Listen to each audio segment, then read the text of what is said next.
আছে।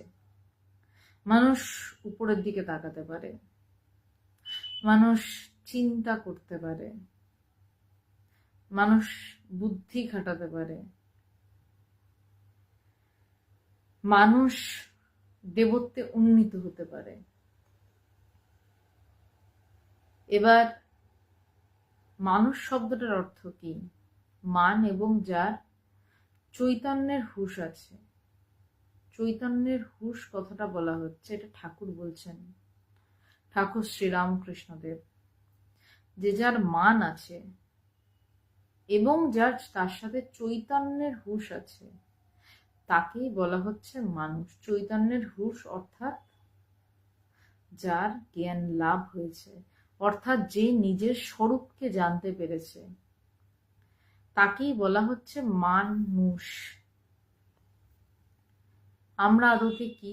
আজকের মূল বিষয়, আমরা আদতে যে কি সত্যি সেই জায়গায় পৌঁছালে সেখানে দিয়ে মুখে কোনো কথা বেরোয় না যে আমরা আদতে কি।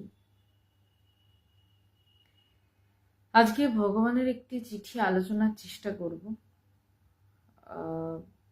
ভগবান চিঠিটি যাকে লিখেছিলেন তিনি এই মুহূর্তে ইন্টারন্যাশনাল বেদান্ত সোসাইটির ভাইস প্রেসিডেন্ট এবং মুখ্য সম্পাদক, চিফ এডিটর। ভগবানের জীবনীও তিনি লিখছেন। তিনি যখন হোস্টেলে থাকতেন সেই সময় এই চিঠিটি লেখা হয়েছিল। সেই চিঠিটি লেখা হয়েছিল 1992 সালে। ভগবান চিঠিটা শুরু করছেন, শ্রী শ্রী রামকৃষ্ণ শরণং, প্রিয় বুম্বা। তার বর্তমান নাম স্বামী প্রজ্ঞানানন্দ পুরী, তার পূর্বাশ্রমের নাম বুম্বা। তো অর্থাৎ ভগবান বুম্বা বলেই সম্বোধন করছেন পূর্বাশ্রমের নামেই, কারণ তিনি তখনও ছাত্র। বলছে, প্রিয় বুম্বা, বিপ্লব দাস প্রণাম।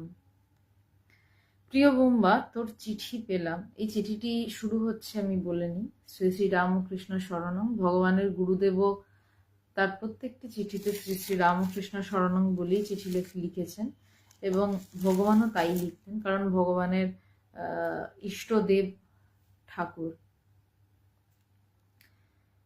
24/2/92। প্রিয় বুম্বা, তোর চিঠি পেলাম।